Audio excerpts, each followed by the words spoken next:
Hey guys, this is God of Politics and welcome into a brand new video. But before we get started with this video, please like this video and subscribe to the channel. Also join the Discord that is linked down in the description. But in today's video, I am doing a hypothetical 2024 election prediction video between Kamala Harris as the Democratic nominee with Andrew Cuomo as the vice presidential nominee and Mike Pence as the Republican presidential nominee with Ron DeSantis as the vice presidential nominee.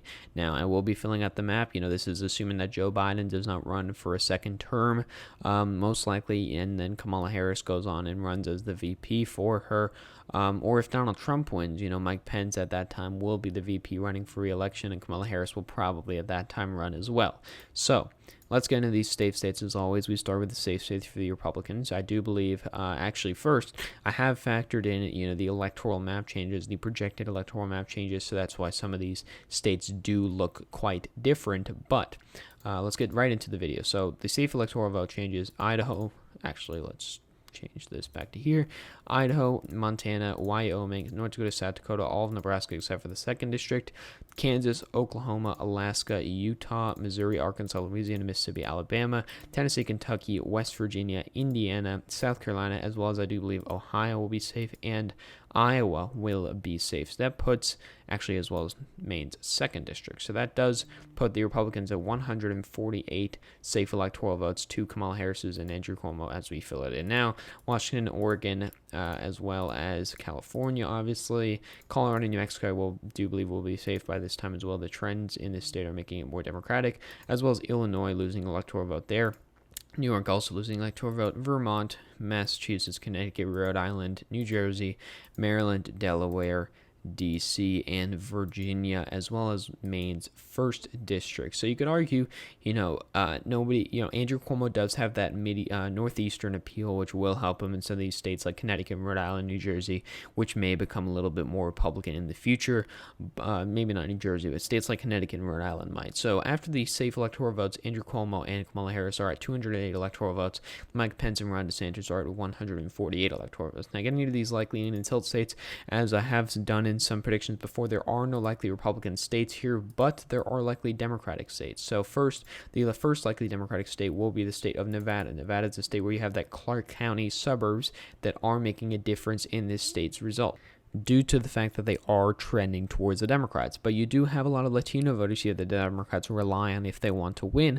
You also have a very liberally skewed electorate, and that this time I do believe Kamala Harris and Andrew Cuomo will be quite liberal on the issues, as we have a lot of polarization. Mike Pence and Ron DeSantis are pretty far right. Kamala Harris and Andrew Cuomo, at this point at least, will be, I think, pretty far to the left, as well as Arizona, I do believe, will be a likely margin state. Those Maricopa County trends that control most of the state's electoral, margins, is going to be more Democratic, and we're already seeing it in 2020. It may already be a Democratic state, and by 2024 those trends are going to be pretty strong, and I do believe it will be a likely margin state there. And then the final state that will go by likely margin is the state of New Hampshire. Now, New Hampshire is kind of a hard state to predict in terms of what the trends will look like. Will those white voters and older voters become more Republican, become more Democrat? It's kind of hard to tell, but I do believe it, kind of will revert back to its 2012 levels, back when you had Obama here. And that is going to help Democrats overall. And, Andrew Cuomo might also have some northeastern appeal there. And after the likely and safe margins for the Democrats and Republicans, Kamala Harris and Andrew Cuomo are at 230 electoral votes. Mike Pence and Ron DeSantis are at 148. Now, getting into these lean margin states, first is the state of Florida, with its gained 2 electoral votes up to 31 electoral votes here. First of all, I'm only putting it a lean Republican state because Ron DeSantis, is the governor here and probably, will be the governor at the time unless he loses in 2022. And, if you look at it, he is quite popular still, even with what's going on, how he's not as popular. He is still quite popular, and that home field advantage, I do believe, is still going to help him there. And I also do believe Wisconsin will be a state that will go by a lean margin. Wisconsin is a state where you do have, for example, trends that are becoming a lot more Republican, those WOW counties, as well as the areas in the north where those rural voters are becoming a lot more Democrat. And that is something that's going to play out over time, where, the state is becoming more Republican, similar to a lot of the Rust Belt, especially states like Iowa and Ohio and some of these states that you'll see here. So, lean states for the Democrats. I do believe first they will win the state of Georgia by a lean margin. Georgia, you can't count out those Atlanta suburbs, which are trending pretty heavily to the Democrats. And, this is something Republicans are going to have to worry about, because these suburban trends aren't just going to stop just because Donald Trump is gone. And while Mike Pence and Ron DeSantis may be different kinds of Republicans, they still, show off some of that Trumpism in terms of policy that we see, and sometimes in terms of rhetoric. While Mike Pence is more calmer, he does have some of that policy that Trump does. Obviously, he's vice president. And in Georgia, those suburbs are going to trend more to the Democrats, and Republicans really don't have much room to gain in these rural areas, which overall is going to make the state pretty Democratic.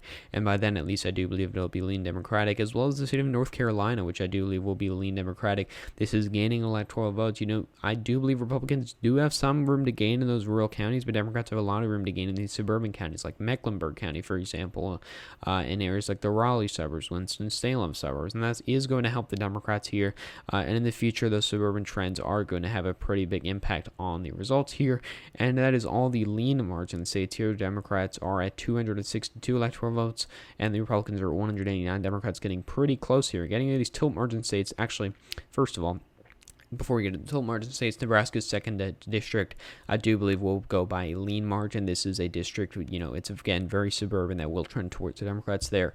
And then for the Republicans, I do believe they will win Texas by a tilt margin. Texas is going to be blue eventually. I know Republicans don't necessarily want this to happen, but Texas is really changing. The influence of Latino voters here, the changing trends of suburban voters, is making the state a lot more blue. And, that's something that Republicans are going to have to worry about. But at least for this election, I do believe they might be able to buck the trend a little bit and very, very narrowly win Texas. But that really is, the entire election right there. I also do believe they'll be able to win Pennsylvania by a tilt margin here. Pennsylvania is a state in which you see a lot of new voter registrations that I haven't pointed that out before, but Republicans are doing amazing in voting registrations, especially in some of these like Philadelphia areas and Pittsburgh areas. So you wouldn't expect them to necessarily do as well with Republican voter registrations. And so I do believe this is a state that overall is trending towards the Republicans here. And at least for right now, it is something that Democrats should worry about, because while Joe Biden will probably end up winning the state, it is a more long-term thing. And while it is losing electoral votes, Democrats should still try to do everything they can to keep it. And then the final one for Minnesota just gave away the election result. But Minnesota, which is losing electoral votes, I am predicting to go to Mike Pence and Ron DeSantis. These Iron Range areas up in the north, we have legacy Democrats, are becoming really Republican really quickly. And people aren't paying enough attention to that, because these are legacy Democrats that have been with the party for a long time that are now leaving the party and becoming Republicans. And that is going to help, especially in a state like Minnesota, where you have a lot of these people. And then I do believe, at least for this election, it will become a tilt Republican state. Maine at large, I do believe, will be tilt Democrat, and Michigan, I do believe, will be tilt Democrat. Michigan is kind of the most blue states out of this whole area, except for Illinois, obviously. And Michigan is a state in which, you do have, it's mostly controlled by Democrats. Still, Democrats are still doing well in this state, but it is overall, I would say, probably trending towards the Republicans, especially when you compare it to, like, 2008 presidential results, for example. And so Democrats aren't doing as well as they used to here, but I do believe they'd still be able to squeak out a narrow victory here, similar to how Republicans would be able to squeak out a narrow victory in Texas.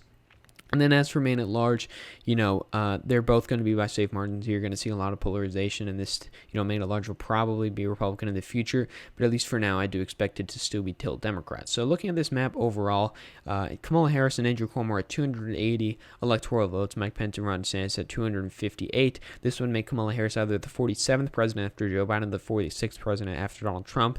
If Donald Trump were to win the election, the chances of Kamala Harris or any Democrat virtually winning the 2024 election skyrocket, because you don't really have the same party getting elected for 3 straight elections. That's just, the fact of the matter, that's the way it is.